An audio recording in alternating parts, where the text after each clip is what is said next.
Vous est-il déjà arrivé de vous retrouver dans un cycle interminable d'organisation, essayant de rendre votre maison parfaite, mais ayant l'impression de ne jamais y parvenir? J'ai vécu cela pendant des années, toujours à la recherche de la prochaine solution, de la prochaine technique, qui me promettait une maison impeccable. La sensation de toujours avoir besoin de plus d'espace, plus d'outils, plus de temps, était constante. Mais en même temps, il y avait un écho en moi qui disait que quelque chose n'allait pas. Ce dont j'avais vraiment besoin, c'était de comprendre quand arrêter.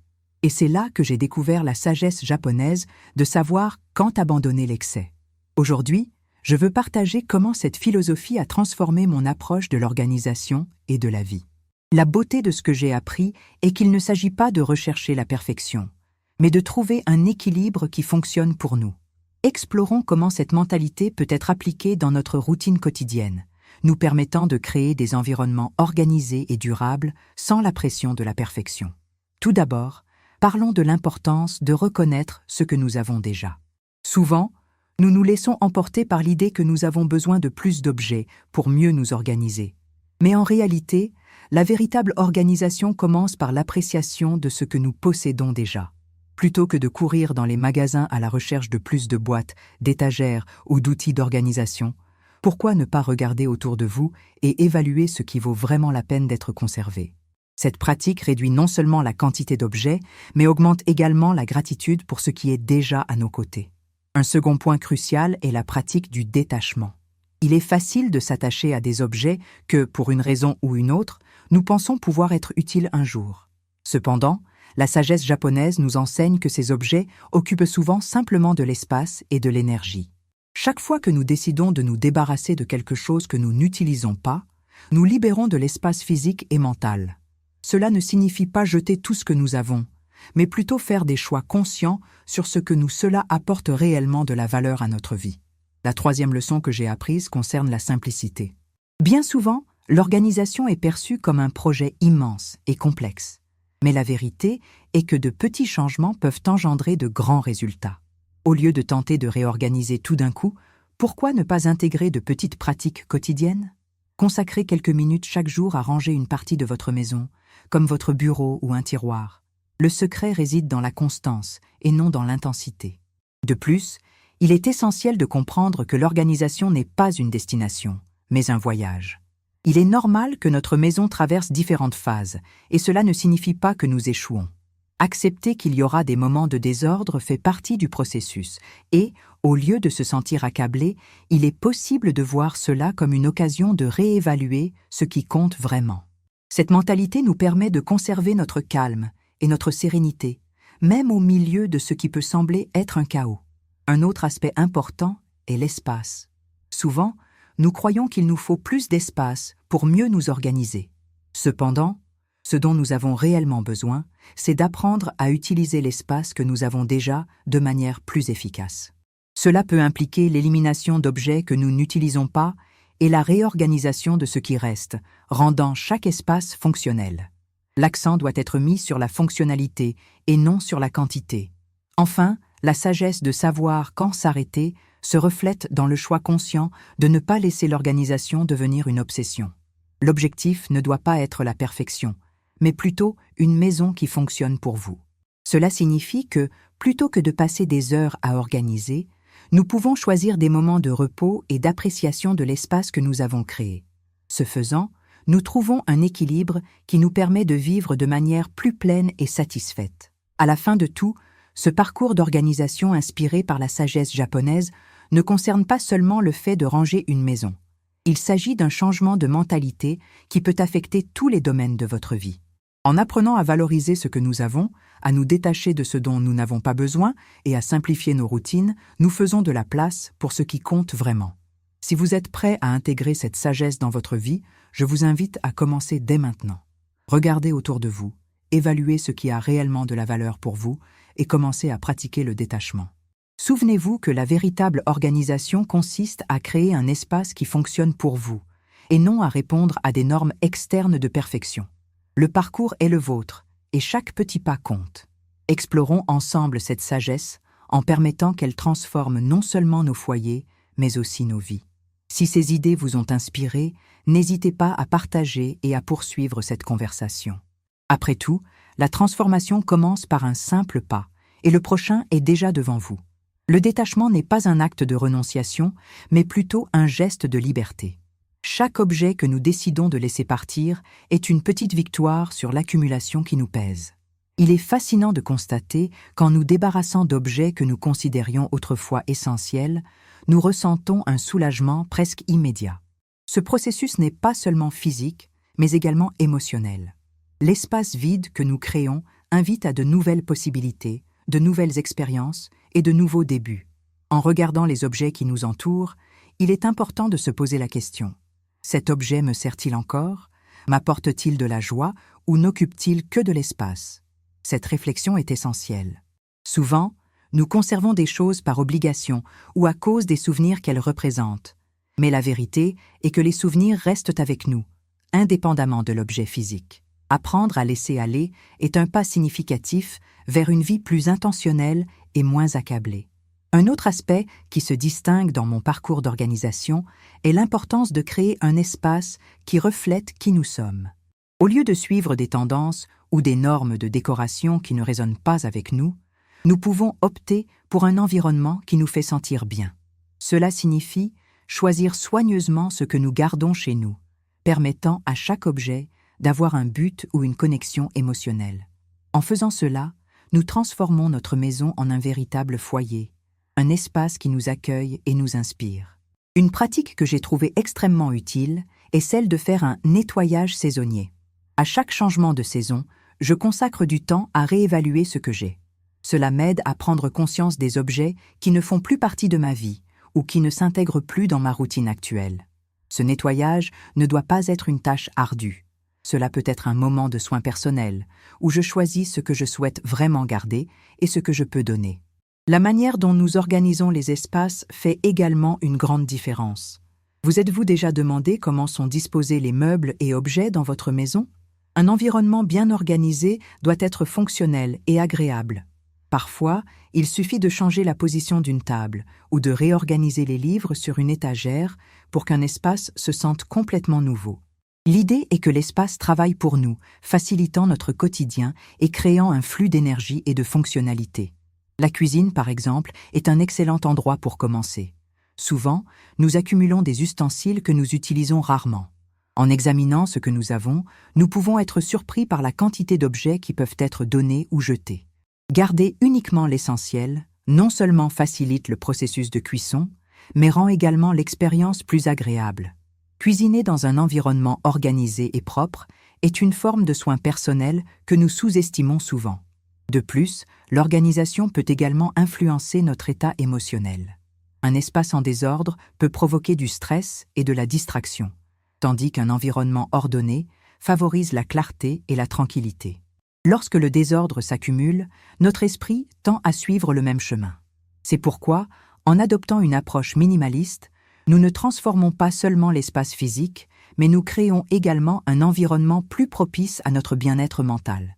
Si vous vous sentez submergé, commencez par mettre en œuvre de petits changements. Parfois, consacrer seulement 10 minutes à ranger une partie de votre maison peut faire une grande différence. L'important est d'en faire une habitude, quelque chose que vous intégrez à votre routine quotidienne. La constance est la clé pour transformer l'organisation en une partie naturelle de votre vie, plutôt qu'une tâche stressante. Un autre point que je voudrais souligner est l'importance d'impliquer d'autres personnes dans ce processus. Si vous vivez avec des membres de votre famille ou des amis, il est essentiel que tout le monde soit sur la même longueur d'onde. L'organisation ne doit pas être une responsabilité unique, mais plutôt un effort collectif. Créer un environnement où chacun se sent responsable de l'entretien de l'espace peut renforcer les liens et favoriser une coexistence plus harmonieuse. Au fil du temps, j'ai réalisé que l'organisation est également une pratique d'autocompassion. En me permettant de me détacher des objets qui ne me servent plus, je prends en réalité soin de moi-même. Je choisis un espace qui me représente et qui me rend heureuse. Ce changement de mentalité est puissant et souvent sous-estimé. En prenant soin de notre espace, nous prenons en réalité soin de nous-mêmes. De plus, le détachement peut être une manière de réfléchir à nos habitudes de consommation. En devenant plus conscients de ce que nous ramenons chez nous, nous commençons à faire des choix plus intentionnels. Des questions comme « Est-ce que j'en ai besoin? Ou cet objet va-t-il ajouter de la valeur à ma vie? Deviennent des questionnements courants, et cette pratique peut nous aider à éviter des achats impulsifs et inutiles à l'avenir. Ainsi, le chemin de l'organisation dépasse largement le simple fait de remettre les objets à leur place. Il s'agit de créer un espace qui reflète qui nous sommes, qui nous apporte de la joie et qui nous permet de vivre avec plus de légèreté. En adoptant cette philosophie, nous transformons non seulement nos foyers, mais aussi notre relation avec le monde qui nous entoure. Si vous vous sentez encore hésitant ou accablé, n'oubliez pas que chaque petit geste compte. Ne profitez pas de la motivation parfaite ou des conditions idéales pour commencer. Le changement se produit dans le changement quotidien. Chaque fois que vous décidez de vous séparer de quelque chose dont vous n'avez pas besoin, ou chaque petit effort pour organiser un espace, vous faites un choix qui apporte plus de légèreté à votre vie. L'essentiel est de se rappeler qu'il n'existe pas un chemin unique ou correct pour cette aventure. Chacun a sa propre histoire et sa propre relation avec l'espace qu'il occupe. Un aspect souvent négligé est l'impact que l'organisation a sur nos routines quotidiennes. Lorsque notre maison est en ordre, les tâches quotidiennes deviennent plus simples et agréables. Imaginez entrer dans la cuisine et trouver tout à sa place, les ustensiles rangés et les ingrédients à portée de main. Cette simplicité non seulement fait gagner du temps, mais réduit également le stress et la frustration. En créant un environnement fonctionnel, vous permettez à la créativité de s'épanouir, que ce soit en cuisinant, en travaillant ou en se détendant. Un autre point à souligner est la pratique de la reconnaissance. Souvent, nous sommes tellement concentrés sur l'organisation de notre environnement que nous oublions de reconnaître ce que nous avons déjà accompli. En regardant notre maison et voir le progrès que nous avons réalisé, même s'il est petit, est une forme puissante de motivation. Cette pratique de célébrer les petites victoires nous encourage à avancer et à rester engagés dans notre parcours de désencombrement et d'organisation. Il est intéressant de noter comment notre relation avec l'espace peut évoluer. Lorsque nous commençons à nous débarrasser d'objets, nous ressentons initialement une certaine résistance, comme si nous perdions une partie de nous-mêmes. Mais, au fur et à mesure que le désordre diminue et que l'espace devient plus accueillant, cette résistance se transforme en soulagement. L'espace vide devient une toile blanche, prête à accueillir de nouvelles expériences et souvenirs. Cette transformation n'est pas seulement physique, mais aussi mentale et émotionnelle. Au fil du temps, vous pouvez remarquer des changements dans votre perspective sur ce qui est vraiment important. Souvent, les objets que nous croyons essentiels deviennent simplement des charges. La pratique du désencombrement nous enseigne à valoriser les expériences et les relations humaines au-dessus des possessions. Ce changement de mentalité est libérateur et peut apporter une nouvelle clarté sur ce qui apporte réellement bonheur et satisfaction. Un exercice que j'ai trouvé précieux est la création d'un tableau de vision pour votre maison. Prenez un moment pour réfléchir à ce que vous désirez que chaque espace représente. Comment aimeriez-vous vous sentir en entrant dans votre salon, votre chambre ou votre cuisine? Visualiser l'environnement idéal peut aider à guider vos décisions concernant ce que garder et ce que jeter. Cette pratique apporte également une dimension plus profonde au processus d'organisation, le transformant en une forme d'auto-expression. La beauté du minimalisme est qu'il ne s'agit pas de se priver, mais d'agir de manière intentionnelle. En choisissant ce que vous souhaitez conserver, vous choisissez en réalité de créer un espace qui reflète qui vous êtes et ce que vous valorisez. Cela peut signifier maintenir uniquement les objets décoratifs que nous aimons vraiment ou les livres qui nous inspirent.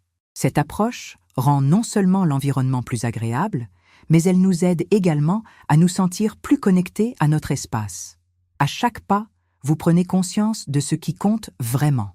Cela peut se traduire par un mode de vie plus simple et plus centré. Au lieu de poursuivre des tendances éphémères ou ce qui est considéré comme correct, vous commencez à façonner votre environnement en fonction de vos besoins et de vos désirs. C'est le véritable pouvoir du minimalisme, la capacité de créer un espace qui non seulement fonctionne, mais qui nourrit aussi. De plus, la pratique de l'organisation peut s'étendre à d'autres domaines de la vie. Vous pouvez commencer à appliquer les mêmes principes de désengagement et de simplicité à vos finances, à votre temps et à vos relations. Ce faisant, vous améliorez non seulement votre maison, mais aussi votre vie dans son ensemble. Cette approche holistique apporte un sentiment de contrôle et de clarté dans un monde souvent chaotique. Parfois, le chemin de l'organisation peut sembler solitaire, mais il est important de se rappeler que vous n'êtes pas seul. Il existe de nombreuses communautés et groupes partageant la même philosophie de vie minimaliste. Se connecter avec d'autres personnes qui vivent ce parcours peut être une source précieuse de soutien et d'inspiration. Partager des expériences, des conseils et des succès peut rendre le processus plus léger et amusant. Enfin, rappelez-vous que l'organisation est une pratique continue. Il n'y a pas de point final, et c'est tout à fait normal. À mesure que la vie évolue, vos besoins et vos désirs changeront également. Il est essentiel de rester flexible et ouvert à réévaluer ce que vous gardez chez vous. Cette adaptabilité est ce qui rend l'organisation une partie naturelle de la vie, plutôt qu'une tâche stressante. Le parcours d'organisation est une occasion de se reconnecter avec soi-même et avec l'environnement que l'on a créé. En vous permettant de vous détacher, vous ouvrez de l'espace pour de nouvelles expériences et pour un style de vie qui reflète vraiment qui vous êtes. Par conséquent, continuez ce chemin, un pas à la fois. Chaque petit effort compte, et chaque choix que vous faites façonne votre espace et votre vie de manière significative. Au cours de ce processus, j'ai réalisé que l'organisation est aussi une forme de soin de soi. Lorsque nous choisissons un espace qui nous fait nous sentir bien, nous cultivons en réalité un environnement qui favorise notre santé mentale et émotionnelle. Chaque geste d'organisation est un acte d'amour-propre, car il nous permet de vivre de manière plus légère et harmonieuse. La maison se transforme en un refuge, un endroit où nous pouvons nous détendre et recharger nos énergies après une journée épuisante. Cette transformation ne se fait pas du jour au lendemain, mais à chaque pas franchi, le sentiment d'appartenance à notre espace grandit. Un autre aspect qui mérite d'être mentionné est l'impact que le minimalisme peut avoir sur nos relations. Souvent, le désordre chez soi reflète un état de confusion interne. Lorsque nous organisons notre espace, nous créons un environnement plus accueillant et invitant, non seulement pour nous-mêmes, mais aussi pour les autres. La visite d'amis ou de membres de la famille devient une expérience plus agréable, car la maison transmet une sensation de soin et d'attention. Ce changement peut renforcer les liens, car un espace harmonieux invite à l'interaction et à la convivialité. De plus, en nous détachant des objets qui n'ont plus de signification, nous devenons également plus ouverts à de nouvelles expériences. Le désordre nous empêche souvent de voir les opportunités qui se présentent à nous. En laissant aller ce qui ne nous sert plus, nous créons de l'espace pour de nouveaux souvenirs et vécus. Cette liberté se reflète dans notre manière de vivre le présent, nous permettant d'être plus réceptifs à ce que la vie a à offrir. Une pratique que j'ai adoptée et qui a transformé ma relation avec l'organisation est d'impliquer ma famille dans ce processus. En créant un espace où chacun est activement engagé dans l'entretien de la maison, la responsabilité devient partagée et la cohabitation plus harmonieuse.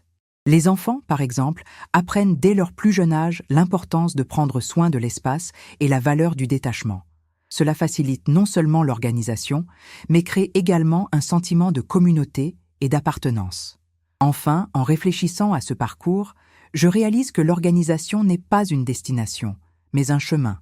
Chaque jour apporte de nouvelles opportunités pour améliorer ce que nous avons et réévaluer ce qui compte réellement.